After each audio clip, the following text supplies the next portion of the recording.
Steve McCurry is an American freelance photographer, photojournalist, and National Geographic photographer. He is from Philadelphia, Pennsylvania, but the majority of his photographs are taken abroad and show the different cultures of countries. He has won a number of awards for his photos. All of his photos are presented on his website and blog. Steve McCurry is best known for his photograph, Afghan Girl, which appeared on the cover of National Geographic in December 1984.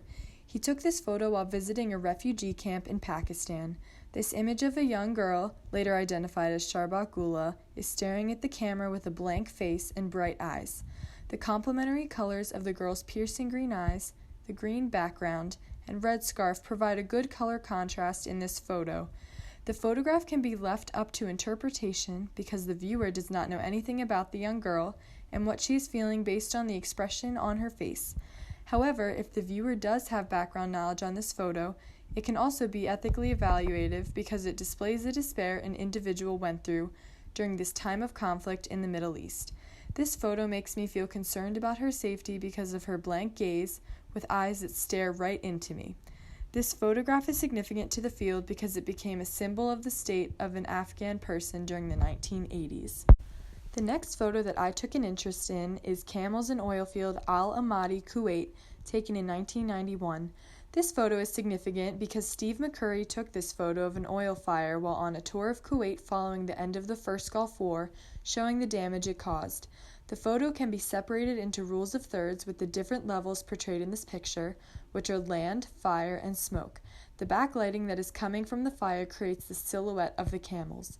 This photo can be described as explanatory because it shows what is going on in Kuwait post-war, as well as ethically evaluative because it displays the consequences of conflict and war on life. While this photo makes me feel concerned for the camel's safety, it is also inspiring. In the background there is destruction, but there is also life being shown with the camels, evoking a sense of hope. Additionally, Steve McCurry nearly risked his life taking this unique photo so close to this raging fire. This photograph, Man in Taj Reflection, Agra, India, taken in 1999, immediately fascinated me. In this photo, a man is touching the water in the reflection pond of the Taj Mahal. This photo is especially unique because while the average person visiting would simply take a picture of the Taj Mahal, Steve McCurry took a picture of the reflection. The idea of perspective is prevalent in this photo because the reflection alters the scale of the Taj Mahal and turns it upside down. This photo makes me feel at peace because the ombre blue colors of the sky reflect against the lighter colors of the Taj Mahal, creating an aesthetically evaluative photo. While the emphasis of the photo is not on the man, it is up to interpretation as to why he is in the pond. I commend Steve McCurry on the detail in the photo. You can clearly see the intricacies of the Taj Mahal in the reflection of the pond. The last photo I will discuss is Geisha in Subway, Kyoto, Japan, taken in 2007. The red color truly pops in this photo because of the neutral white and black background.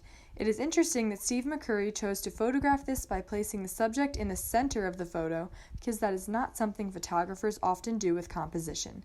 This photo makes me feel intrigued about traditions in Japan even though the photo also presents modern ideas. It can be left up to interpretation because it raises the question of what the geisha is doing in the subway.